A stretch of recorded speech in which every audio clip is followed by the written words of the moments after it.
熱海って言ったら温泉と団体旅行とちょっと寂れた感じみたいなイメージない？でも実は今20代から30代の中でエモい映え観光地として人気になってるって知ってた？昔みたいにハネムーンは熱海で的なね場所からレトロな映えスポットにね変貌を遂げてるんです。しかも今観光地として大盛況なんですよ。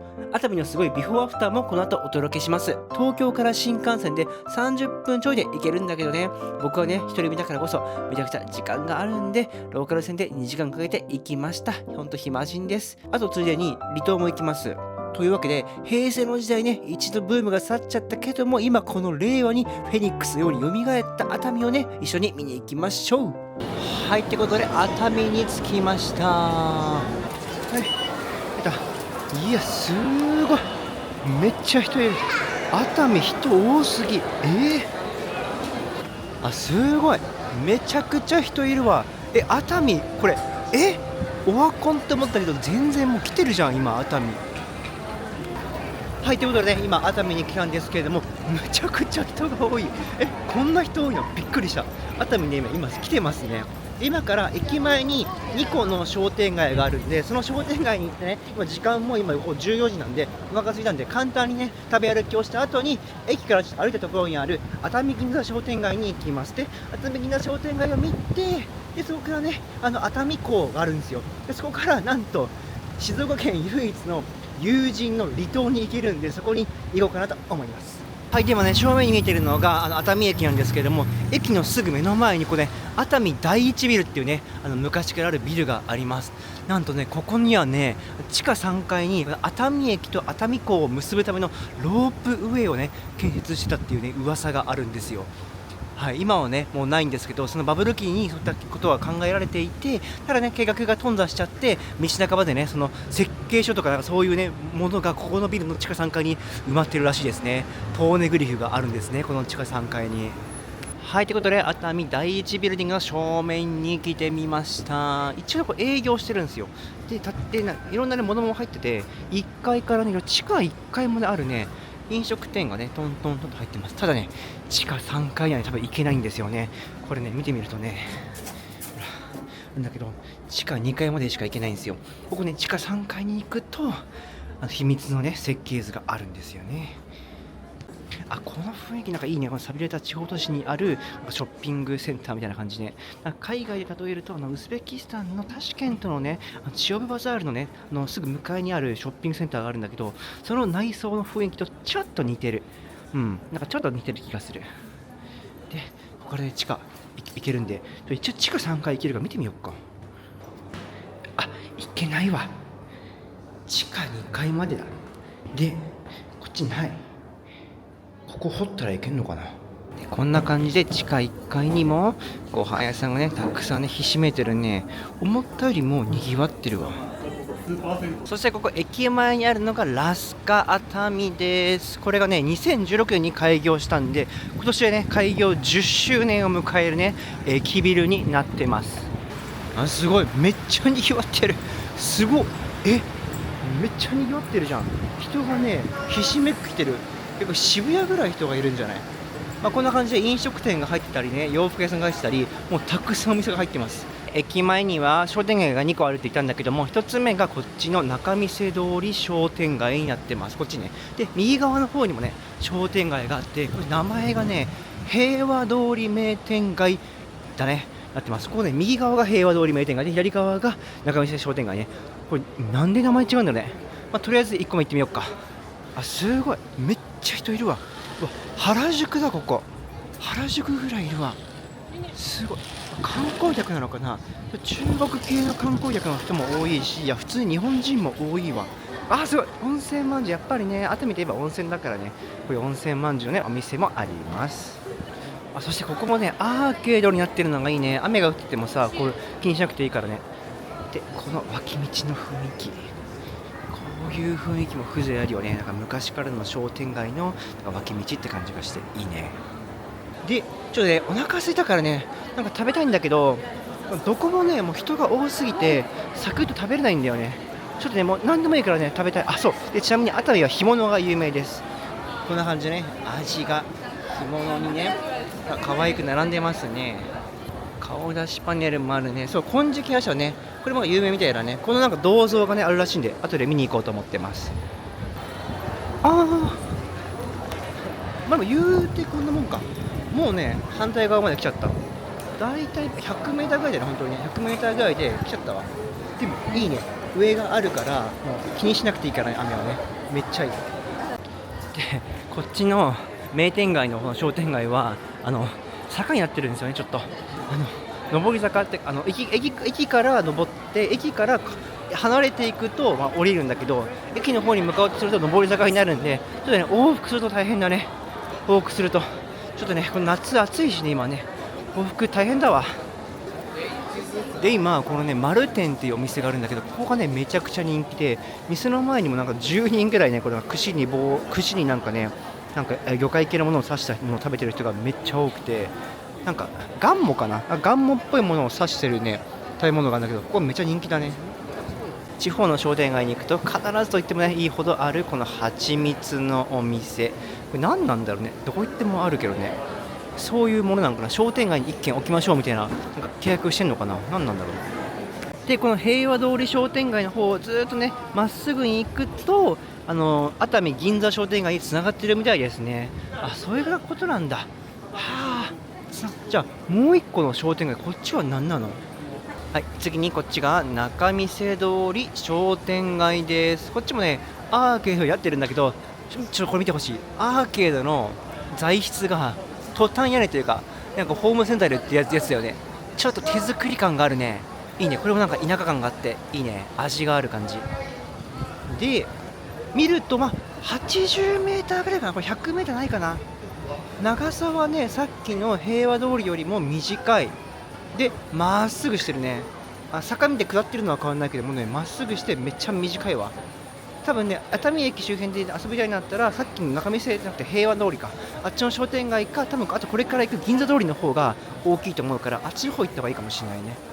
ってことで今からさっき見た寛一お宮の像を見た後に熱海銀座商店街の方にね向かおうと思います。とりあえずね人が多すぎるんで、まずここ抜けましょう。ちょっと待って、食べ歩きしようと思ったけど、漁師飯食堂ってなんかめちゃくちゃうまそうな店があった。ここでサクッと食べちゃうか、間に合うもんね。ギリ間に合うわ。これから船で初島ってところに行くんだけども、まだね間に合うんで、行こうか。行こう。ってことで、近場にあった2号店の方がねお店すぐに入れたんで、こっちね食べようと思います。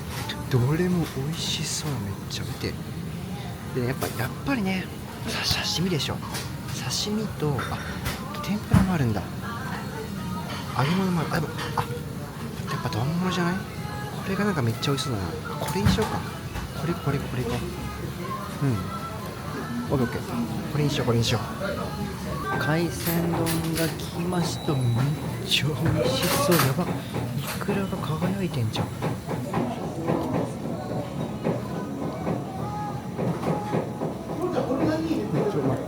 熱海の海鮮丼が美味しいのは、実はね熱海は海鮮が豊富に取れるエリアとして有名で、しらすはね全国1位のね水揚げ量だそうです。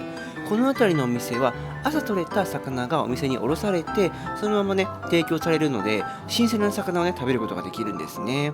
なので今はね僕が食べているしらすやマグロも、昨日までは元気に太平洋で泳いでいたのに、今朝ね早朝釣り上げられて市場に並んで、今ね午後14時に丼の上にきれいに盛り付けられ、そしてねここ数年で急増した観光客の胃袋にね放り込まれてるんですね。ってことで美味しくいただきました。ごちそうさまでした。ってことで今食べた海鮮丼いくらかというと2068円。あれだけのボリュームがあって、味噌汁もついて、なんかおしんこみたいなのもついて、全部で2068円でした。もっとねインバウンド価格で高いかなと思ったけども、全然そうじゃない。安いですね、多分。で実はこの熱海っていうのが宿泊者数、結構ホテルが多いんだけどね、観光したから1960年代とか70年代ぐらいは年間500万人ぐらいね、めちゃくちゃねその観光客がね来て泊まっていたんだけども、2011年にはなんとね236万人までねめっちゃ減少したんですよ。でそこからなんと2017年6年後には310万人まで、約120万人も回復したんですよ。もうすごい V 字回復ですよね。これね熱海の底力ですよ。だからねこの本当に10年ぐらいでめちゃくちゃに熱海に来てるんですよ。ね、さっきの駅前のね人が多い感じ見ても分かると思うんだけども、めちゃくちゃもうね人が増えてるんで、熱海ってやっぱこんな感じよね。このちょっと寂れた感じね、この平成時の前の昭和のバブリー時代に建てられたこう建物が軒を連ねてる感じね、こうひしめいてる感じもちょっとねなんかいいね、熱海っぽいね。で後ろの山にねめっちゃ雲かかってるけどもさ、この景色がなんかね、熱海やなーっていうね、なんかステレオタイプなイメージだわ。これが今ね変わったんですよ。バブルからねガーンとね急落した後、今この令和のこの時代に V 字回復してる、これが熱海なんです。で今からそのめちゃくちゃ人が多いよっていうね熱海銀座商店街の方にも行くんで、その前に有名な銅像があるんでね、そこだけねちらっとね見ていこうかなと思います。来た、海が見えてきた。これが熱海の海ね、これですよ。これちょっと待って、結構坂が急だな。はい、ではね銅像の方向かってるんですけど、ここがねジャカランダ遊歩道っていうね、ジャカランダっていう花がね植えられてる場所になりますね。この先に銅像があるんだけど、これがね完成したのが2014年らしいんですよ。やっぱねこの2010年代に熱海にめちゃくちゃ力入れてるね。この整備もそうだし、駅前のところねビルもね2016年できてるし、2010年代中盤から後半にかけてめっちゃ頑張ったんだ熱海って。だから今こんな人が多いんだ。見て、マンションも綺麗じゃない。こっちは分かんないけど、これは結構綺麗だよね。ほら、すごい。熱海力入れてるな。やっぱ行政が頑張ってんのかなこれね。今こうやって熱海の伊豆半島の本土の方をねかなり力入れてね改善していってるけども、絶対ねこの次はね離島来ますからね。離島だって、この熱海から25分船に乗るだけで人がねいるちっちゃな離島に行けるんですよ。すごくないですか。そんな体験ができるって絶対次来るでしょ。次はねこの初島ですよ。これから行くんでね、いかがわしくない休憩所だね。あれは単純に休む感じの休憩所だね。すごい、もう海開きしてんの。うわ、人泳いでるわ。ここ綺麗なんかな、わかんないけど2010年代に綺麗にしたんかな。サーフィングっていうかサップしてる人もいるわ。へえ、あった、これだ。これが尾崎紅葉の金色夜叉に出てくる名シーンの像ですね。はい、これです。ただこれ見ただけでね、何なんだって話なんだけどね、ちょっとすごい昭和の男と女をね、昭和じゃないねもっと古いねすごい表してるね。はい、ただそれだけです。他には一応なんかこの石の像があったりとか、あとね由来も書いてあるね。興味ある人はねここ読んでみてください。はい、ここら辺からが熱海銀座商店街になってきます。ちょこちょこね建物の出先にはこのアーケードっぽいものが出てるけど、連なってる感じじゃないのかな。でこの熱海銀座商店街なんだけども、2016年頃からね出店ラッシュ、またそう2010年代後半からね出店ラッシュがね出てきていて、で2021年にはなんとね空き店舗がゼロになったらしいんですよ。すんごくないですか。2021年に空き店舗ゼロ、つまり5年前にはもう空き店舗がゼロになるほど繁盛してるんですよ。こっちか、多分これだ。これはアーケードっぽいのある。これだ。すごいよね。めちゃくちゃ今だからね繁盛してるんですよね。でもう雇用も200名以上ね創出してるらしくて、すごいね地域貢献、社会貢献してるねこの商店街。どんな感じかね。すごい。これも一価値あるわ。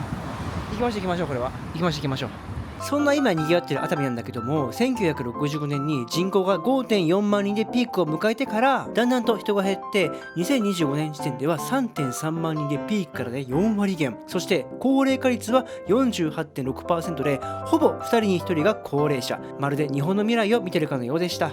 そんなある意味未来の商店街、熱海銀座商店街を見てみましょう。はい、改めてここが熱海銀座商店街です。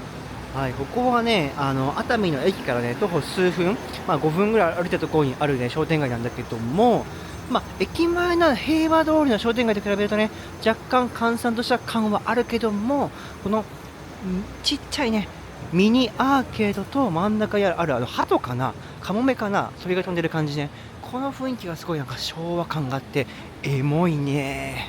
で実はこの商店街にあるこの小沢干物店なんだけども、なんかね、先祖が木宮神社のご神体をね海中から拾ったっていうね伝承を持つね超老舗のお店らしいですね。すごい、そんな名店がこの銀座商店街にあるんだね。名前の通りね、美味しそうな干物がたくさん売ってるね。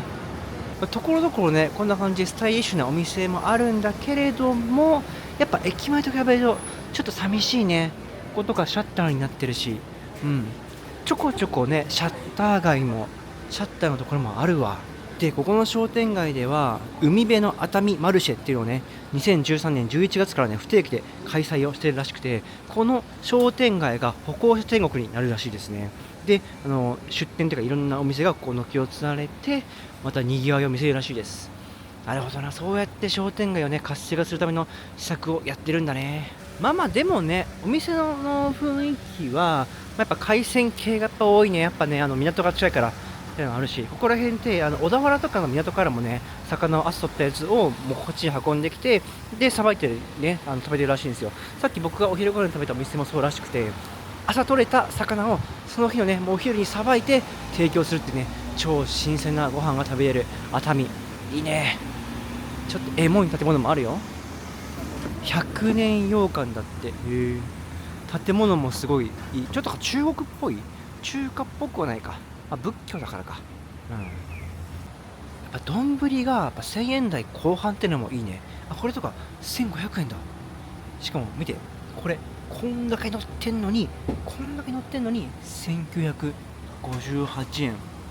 安くない？さすがに安いでしょ。こんだけ乗って1958円は熱海リーズナブルだよ。商店街を少し外れるとちょっとめちゃくちゃエモいね。これこれ見てほしいんだけど、これ見えるかな。これこの突き出し、このさ突き出してる看板のこのなんか文字と文字の間のつなぎ目とか、あれ何これ、デザイン誰考えたの？すごい昭和感があっていいね。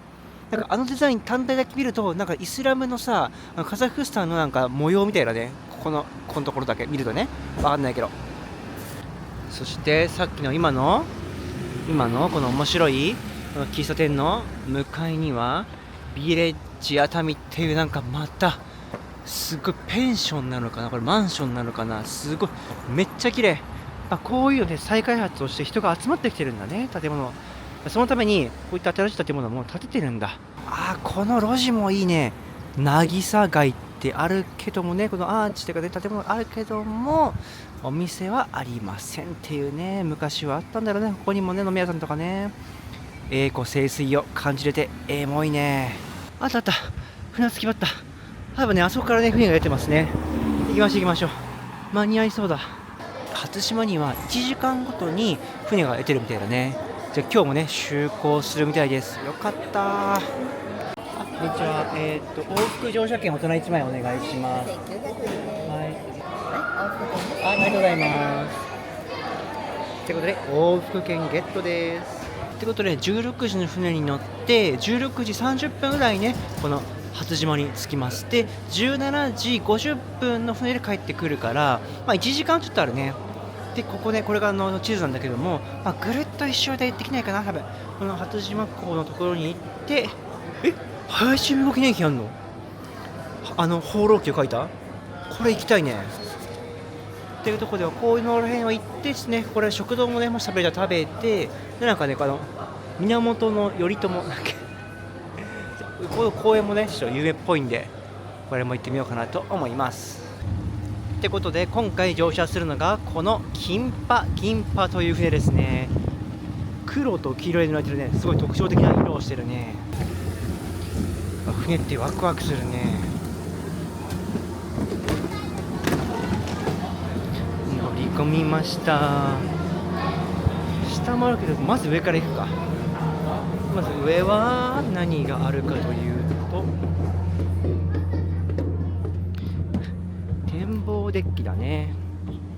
こんな感じで周りを見回すことができます。前の方にはちょっとした椅子があったりするエリアだね。ここからね下にも行けるみたいで、ここが船長のいるところだね。すげえめっちゃかっこいい。さあこれから初島に向けてね出港します。約25分間の船旅行ってきます。お、出港した。船が出港しました。船が出港した。いいね。あれかな、今正面の奥の方に見てるけど、あれが初島じゃないかな。ね、本土から10キロしか離れてないな。本土から10キロしか離れてないらしいからね、めっちゃ近いんだよね。首都圏から一番近い離島としてね認定されてるとかそう言われてるんだけども、多分あれだわ、近いわ。船にはこのハンドルもついていて、なんと船長気分になってね、この船をね操縦したかのような気持ちに、ね、浸ることもできます。こういうギミックがあるの楽しいね。これ前神津島に行った船なかったね。さすが就航1年しか経ってないね。新しい船はこういうエンタメ要素もついてるんだね。せっかくなんでね、この初島ってこのレモンが有名なんで、この伊豆レモネードをね飲んでみたいと思います。美味しそう。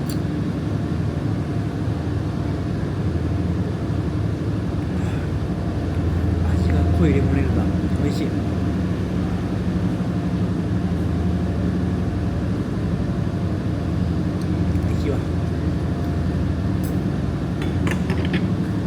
レモネードを飲みながらこの船が走ってるね様子を見るっていうね絶景だね。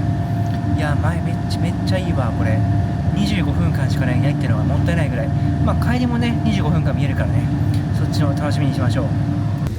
はい、ってことで上陸しました。このキンパで就航時間ほんと25分だ。25分。うわかっこいい。やっぱこれねまだ1周年だからね、まだピチピチの赤ちゃんの船です。じゃあね、この初島歩いてみようと思います。あらかわいいね。これレモンがある。初島レモンが有名だからね。うわ楽しみだな。なんか美味しいレモンのスイーツとか食べたいね。でここにね地図があるんだけども、今この下のところの初島第一漁港に着きました。ここですね。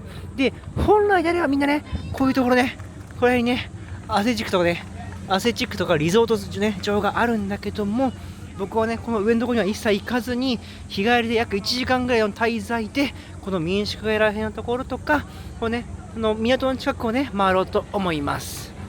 実はこの初島、縄文時代から人が住んでる歴史ある場所なんですよね。江戸時代から世帯数が41世帯で変わんなくて、200年もの間世帯数を増やすこともなく減らすこともなくね、堅くなに41世帯を守り抜いてきたそうです。今みたいなリゾート地になったのはバブルの時代で、年間15万人がね観光に来たそうです。その後施設が古くなって一度落ち込むんですけど、また最近ね新しい施設が生まれ変わって復活を遂げているんです。まるで小さな熱海を見てるみたいで可愛いですよね。なのに縄文時代から歴史があるっていうね、このギャップもまたエモいね。はい、ここが初木神社です。多分初木って読むんだよね。この奥に神社があるんで、ちょっとね参拝してみようかなと思います。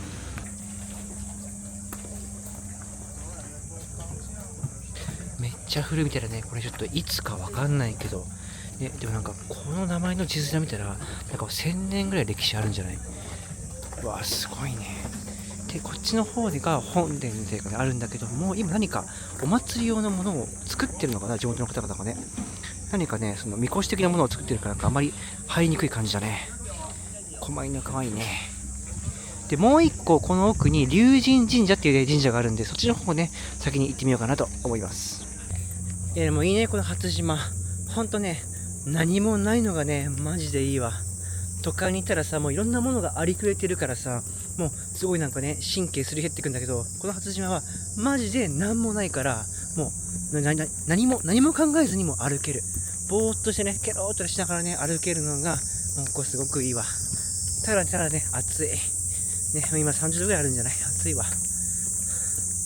でこの初島なんだけども、静岡県唯一の有人離島として首都圏からね一番近いね離島でもあるんですね。で人口がだいたい190人から268人ぐらいいて、でこれさっきもね言ったかもしれないけれども、伊豆諸島とは、ね、あそこら辺って火山の島だから、火山が噴火してできたんだけども、ここは、火山の島じゃなくて土地がねモリモリモリモリって盛り上がって隆起してできた島がこの初島なんですよ。だからね、島の成り立ちが違うんですよね。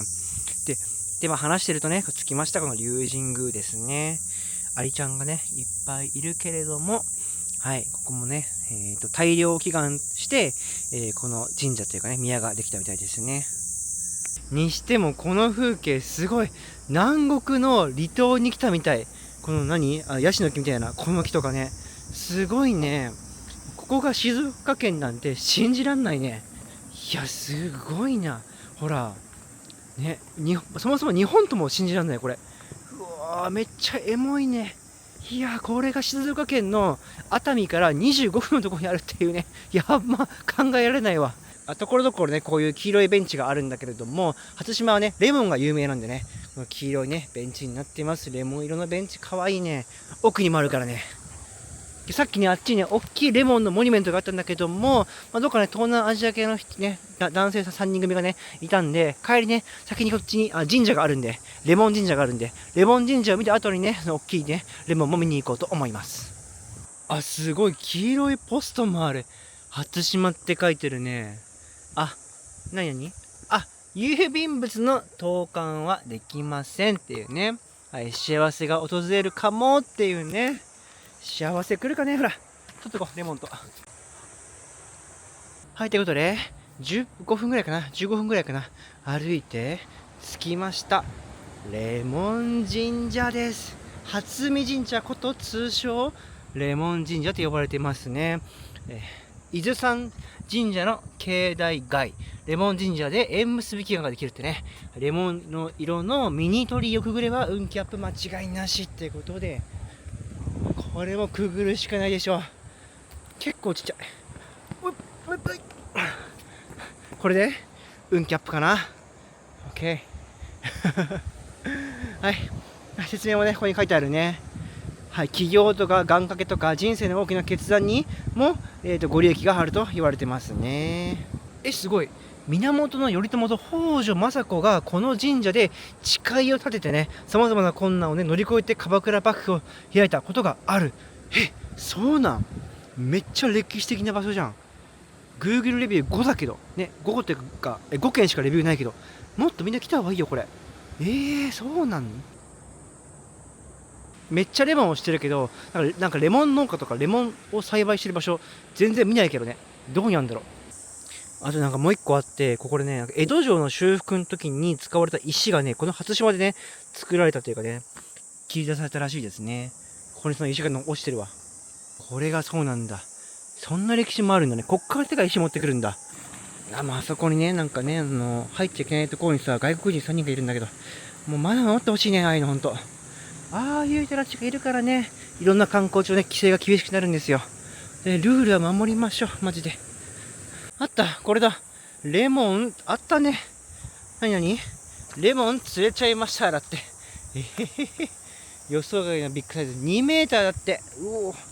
このレモンでかいね。はい、これが初島のレモンです。かぶってるわ。レモンです。どんだけ大きいかっていうと、これくらい。もう入りきんないわ。超でかいよね。これがね、ぶら下がってます。以上です。めっちゃ可愛い看板があった。初島。上がスカイ、空で下がスイっていうね、かっこいい。この奥には、向こうに熱海がありますね。飛行機の音も聞こえるね。どっから来たんだろうね。で、これね、一応ね、島の中もね、行けるみたいで、ほら、これ多分民家っていうか民宿だよね。こうクローズになってるけど、この奥どうなってんだろう。まだね、あと時間20分ぐらいあるからね、ちょっとだけ歩いてみようか。これ今なんかお祭りやってるんだね。これ何のお祭りだろう。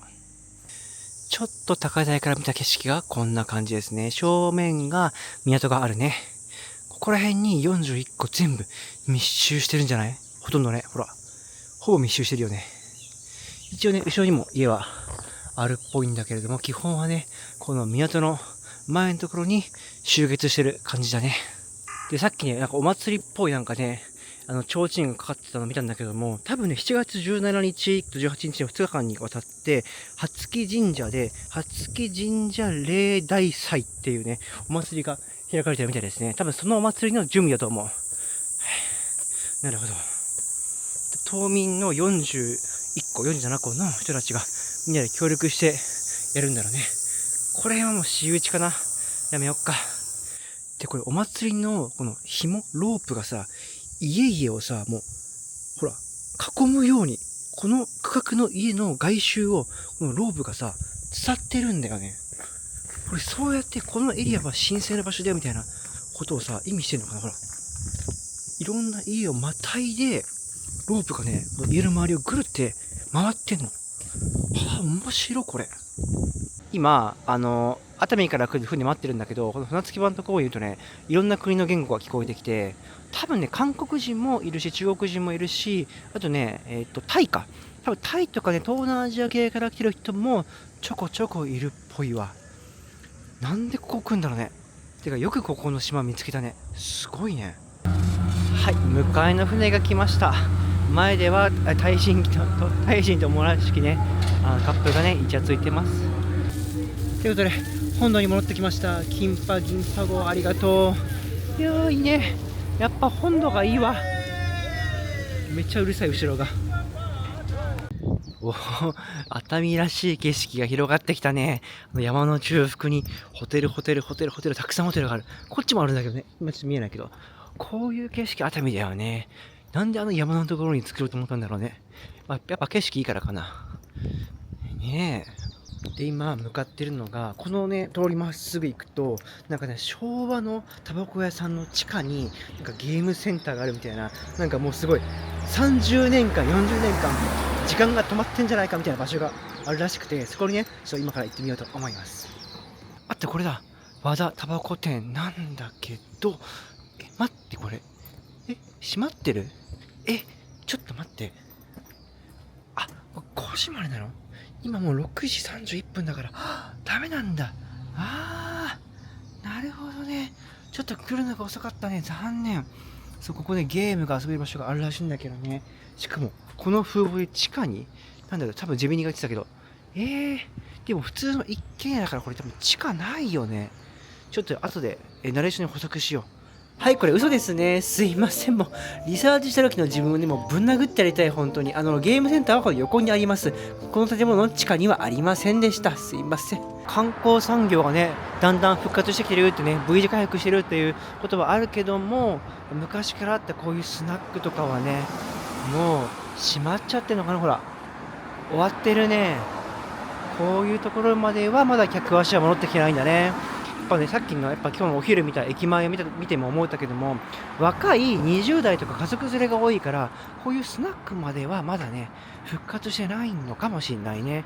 やっぱりそのマリンスポーツのアクティビティとか、駅前のね、平和通り商店街とか、銀座通り商店街とかね、あっちの方が今復活してて、スナックとかこっちら辺はまだまだなのかもしれないね。スナックプサンってのがある。韓国サッカーって、もう俺もやってないね、多分やってないね。はい、熱海銀座商店街戻ってきたんだけども、今6時30分40分なんだけど、結構閉まってるわ。もうこの時間で閉まるの早くない？3連休初日土曜日だよ。やっぱまだかな。この時間閉まっちゃうってね。もう少し頑張ってもらわないといけないね、熱海の方には。駅前の平和通り名店街も6時40分ぐらいでお店ね、もう半分以上閉まってるわ。これあれか、みんなやっぱ温泉街だから、みんなね、夜は温泉施設に戻っちゃうからお店早く閉まるんだね。これ温泉街の商店街あるあるか。そういうことか。今回ね、感動したのが熱海第一ビルのモノレール計画なんですよ。もし本当に実現してたら、今頃熱海はね、もっと発展してたかもしれないですよね。そしたら今は新幹線の光がね、1日に3本と小玉しか止まりませんけども、もっとたくさんの新幹線が止まってたかもしれないですよね。